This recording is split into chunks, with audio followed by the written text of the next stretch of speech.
Hi there, I'm Renos Vakis, lead economist at the World Bank, and your host for Accelerating Development Ideas for Impact. This is not your typical podcast. It's an AI powered conversation brought to you by the World Bank Institute for Economic Development, where we unpack the latest research with one goal in mind, turning big ideas into real world impact. Let's get started. Thank you for the introduction, Renes. East Asian Pacific has long been one of the world's most dynamic regions, a remarkable engine of growth and poverty reduction. But today, that engine is facing new headwinds. Growth is moderating, productivity gains are slowing, and the region can no longer rely on capital accumulation and exports of labor-intensive goods as drivers of economic progress. At the same time, governments across the region are increasingly turning to industrial policy as a tool to boost growth and create more productive jobs. But does it work? And under what conditions? That is the central question at the heart of the East Asia and Pacific Economic Update, April 2026, Industrial Policy in the Digital Age. And welcome to our show.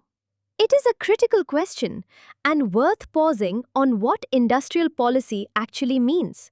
It is government action to remedy gaps in public goods like infrastructure and education, fix policy failures like regulatory barriers, and address market failures that hold back private investment and innovation. And the report's answer is a qualified yes, but with important conditions. Before we get to that, let's set the scene, because the context makes the policy question much more urgent. Right, the data shows a real shift, doesn't it? Overall regional growth is projected to slow from 5% in 2025 to 4.2% in 2026. Precisely. We see China's growth decelerating from 5% to 4.2% as well. That is largely driven by weak domestic demand and persistent property sector problems. And it's not just China. Private investment is weaker across much of the region because firms are stuck in a wait-and-see mode. And this slowdown is happening against a backdrop of serious external pressures. Following the escalation of conflict in the Middle East, natural gas benchmark indices surged roughly 90%, and crude oil rose more than 30%. Picture a delivery driver whose motorbike is their livelihood. When fuel prices spike by 50%, their household income drops by 3 to 4%. Exactly.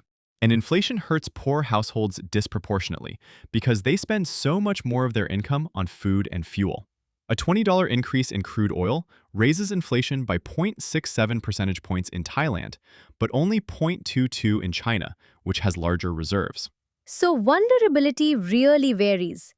I saw that Thailand, Laos PDR, and Mongolia are highly exposed to oil imports, while net exporters like Malaysia and Papua New Guinea actually benefit. Yes, and countries like Myanmar, Mongolia, and Laos PDR are the most vulnerable overall due to high inflation and weak reserves. They have very, very little policy space to respond compared to places like Indonesia or Vietnam. And then there is trade. The United States replaced some earlier tariffs with a broad global 10% provisional tariff. Indeed, Cambodia, Thailand, and Vietnam are the most negatively exposed. And the uncertainty itself is deeply damaging. Firms delay hiring, and the likelihood of workers holding temporary contracts increases by 3 to 5 percentage points. But here is where it gets interesting. The AI boom may be providing a real lifeline. Global private investment in generative AI skyrocketed to $34 billion in 2024. And the East Asia and Pacific region is capturing a significant share of this. Malaysia leads the region with around 700 megawatts of data centers operational and a planned pipeline of over 3,000 megawatts. And AI-related exports reached an extraordinary 32% of GDP in Vietnam and 34% in Malaysia. Contrast that with the US at just 2% and Japan at 4%. It sounds amazing, but there is a massive diffusion lag. Most people assume AI is everywhere, but the data shows actual adoption is nascent. Only 13 to 17% of multinational subsidiaries in China and Thailand use AI, compared to 37% in the US. And only about 10% of jobs in the East Asia and Pacific region are complementary to AI. meaning AI amplifies their productivity rather than replacing them, compared to 30% in advanced countries.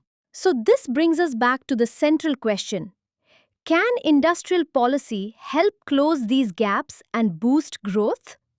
The report says yes, but through a clear three-pillar framework. What is Pillar 1? Pillar 1 is foundational public goods. This means investing in infrastructure, health, and macroeconomic stability. The region performs well in basic education, but sustaining growth requires a massive emphasis on tertiary education and STEM skills. Okay, so building the human foundation. And Pillar 2 is fixing policy failures, particularly around services. Exactly. The East Asia and Pacific region is very open in goods trade, but highly restrictive in services like telecoms, finance, and cross-border data flows. Vietnam is a fantastic example of how services liberalization generates major productivity gains.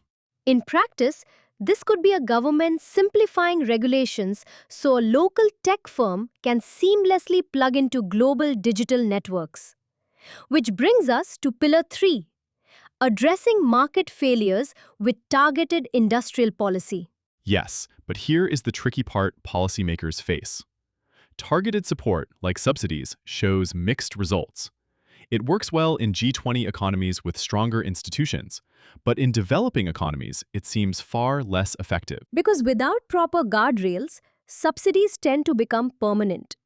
The report stresses the importance of sunset clauses, essentially built in expiration dates that force a review of whether the support is still working, along with transparent reporting and strict performance benchmarks.